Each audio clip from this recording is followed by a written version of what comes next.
the number that just blew my mind. 62.1%. And this is a team that at times this year couldn't throw it into the open ocean. And you just saw a team that was motivated, that was tired of hearing this Carolina team just is not good. They're not playing well. Brandon Robinson revealed after the game, actually earlier today, that he fed off some of the emotions that he got from reading some of the people on social media saying stuff about him not being able to play the other night. I think that was pathetic. Those fans that actually came out and were criticizing him for not being able to play. This man literally got into a car accident with someone who was driving drunk. And for him to come out and just continue to play through that, what's probably been a good amount of pain, soreness, is amazing. He's doing it because he knows how bad this injury luck has already been for this team. So to see him come out and return to the lineup that way was amazing. And, you put it on social media, and I thought it was great that you kind of addressed that. You said earlier this year that you didn't see him as an ACC caliber player. Really, I think more just an ACC caliber starter was basically what you were saying. And I still think that, there are debates to be had about that. This is one game, so it's not the end-all, be-all, and now all of a sudden Brandon Robinson is this superstar player. But at the same time, I think that he showed that he is capable of helping this team with where they're at right now. Drops 29 on 11 of 16 shooting, his most efficient game of the season, 6 of 10 from downtown. And, it came after what was a little bit of a slow start for him early in the game where he missed, I believe it was his first three-pointers of the game, and bounced back to just take over. And that was great. I think the one thing that we got to talk about a little more in depth, and I know you're going to want to touch on this pretty heavily here, the biggest reason why Carolina won this game, they scored the basketball 40 different times from the field on Saturday. Of those 40 baskets, 32 of them were assisted. That is a ridiculous number and shows just how well a team that had struggled mightily passing the ball, moving the ball to each other, was able to work together as a team and put together a phenomenal victory. Dean Smith has a saying that 5 guys playing together as one, it's something beautiful, something like that. Carolina was 5. There were 5 guys on the court, but they were all connected.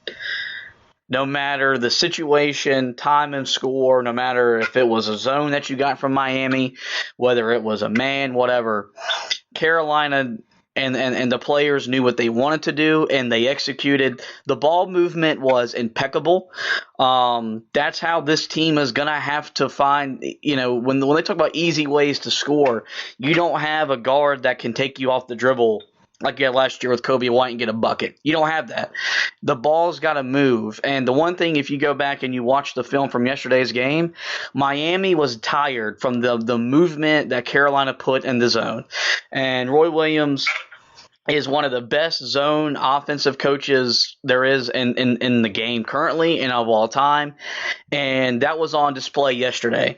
They picked apart that defense like Tom Brady picking apart a team with 2 minutes to go in the fourth quarter of a football game. They dissected them. They wore them out physically, mentally, and it was really as fun as it was to watch. If you're a basketball purist or just a fan of good offensive basketball, that's what Carolina put on the floor yesterday. They may have taken in the game, they may have taken 5 shots that I didn't like. And I'll go on record and say that I'm probably a lot more picky about my shot selection than Roy Williams is. I'm a very picky guy when it comes to shots in an offensive set. So that's how I felt about how they played yesterday. You got to, we can't help but say Miami was down to only 6 scholarship players. I'm not going to feel bad for them. I know that Dave O'Brien was wanting to make it seem like that. And even Corey Alexander wanted to keep – yeah. Sherman. It's not Dave. No, Doug. Yeah, I was listening to him earlier today, Doug Sherman. But If there's a team in college basketball that not feel bad for a team being hurt, it's Carolina. I mean, they're on the pace to set a record amount of missed games due to injury in the history of this program.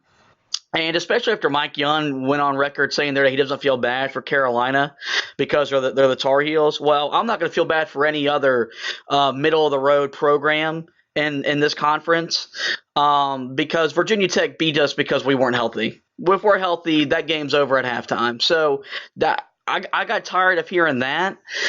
But it just shows you that despite all the injuries, this team is still capable of putting something together that has you playing meaningful basketball in March. And also, despite the fact that Roy Williams in the win passed Dean Smith yesterday, for all those fans that think, well, he can't coach and he's not adjusting, well, a lot of what happened yesterday is because he's been coaching. And you feel like a guy like a Justin Pierce and Christian Keeling, who both had good games, maybe they finally turned a corner.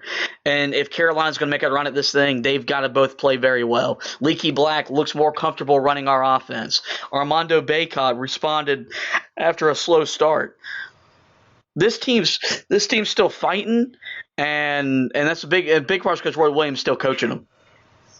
Yeah, that's, I think, what people have to realize. There's a lot of criticism out there about, this team's fight, and it's been on and off here in games lately. But I think this might be one of those ones that I'm with you. Maybe this is what helps them turn the corner, because confidence is such a huge thing in this game. And I talked about it after that Pitt game.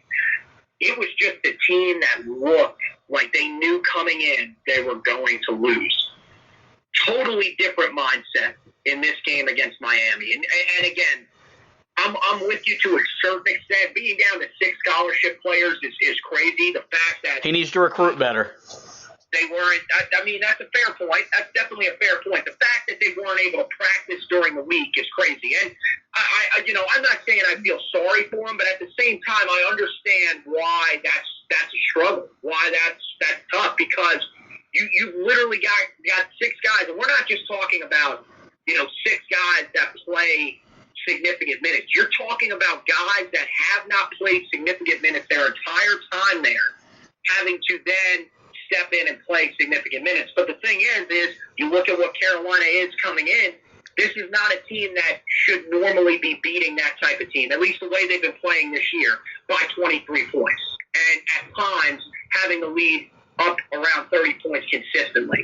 That's the thing that I just don't understand why, when they ask the question to Corey Alexander, who we genuinely, we kind of like him. He's not, he's a pretty solid analyst, not overly great. I mean, he's not one of my favorites personally, but I think he does a really good job. And, for him to come out and say that he thought that the most of the credit in this game was, deserved to, was placed on Miami not having Chris Likes, and I cannot remember the other name, the other guy's name that was the game. McGusty.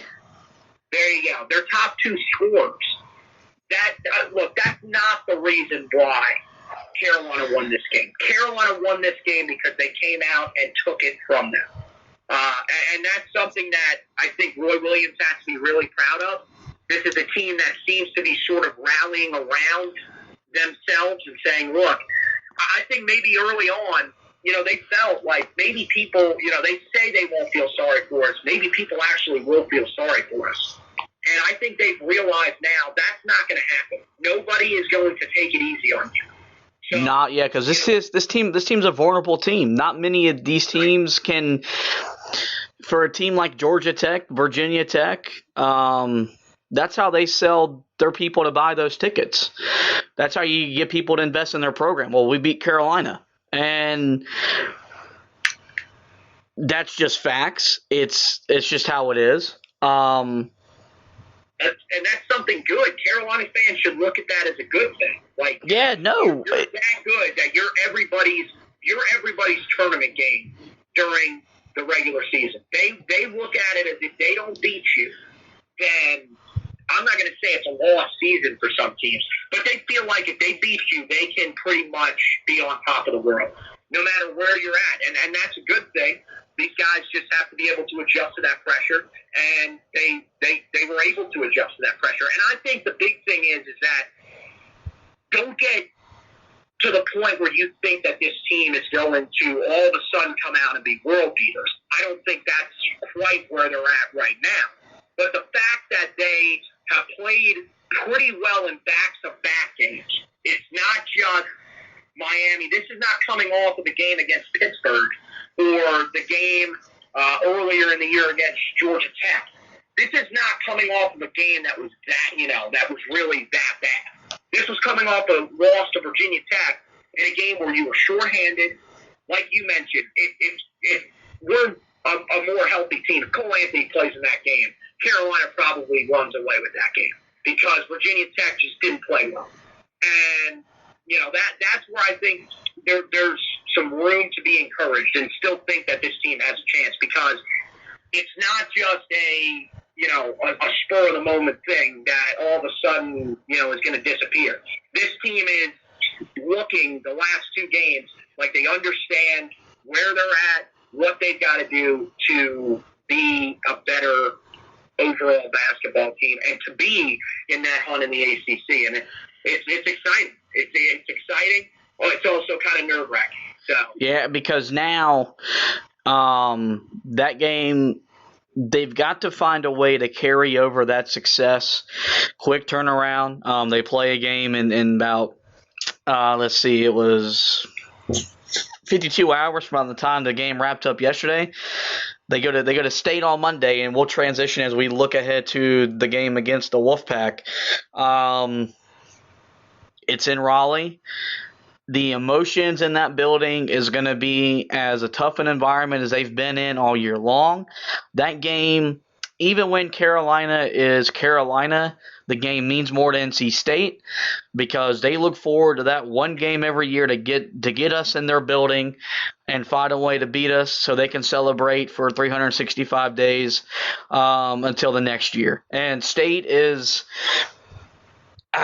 State. They're 14-6. They've got some, they got a win at Virginia earlier in the week. They followed up with a loss at Georgia Tech. We can't really knock them for losing to the Yellow Jackets. We lost to them, but it's something that has plagued this program under Kevin Keats. Their inability to get over the hump when they handle success. You remember they beat Carolina the first time that they He came to Chapel Hill his first year in Raleigh. Didn't really do anything with that. Carolina's won the next three matchups since that. All of them effectively rather easily, as you would expect. But this is a different animal. Carolina's going to be without Cole Anthony, most likely. You don't know about Jeremiah Francis. It feels like if he plays one game, he's missing the next.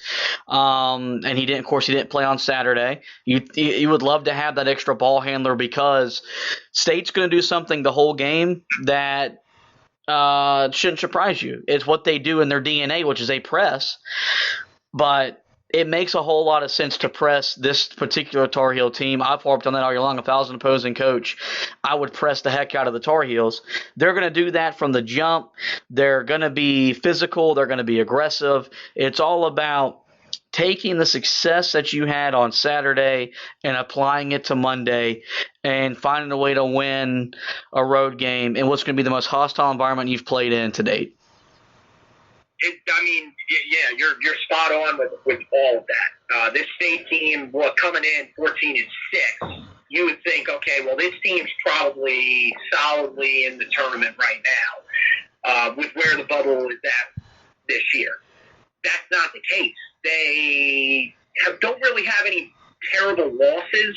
They've lost twice to Georgia Tech, but I think Georgia Tech is one of those teams that's maybe a little bit better than we originally thought they were. At the same time, I don't think they're a great basketball team.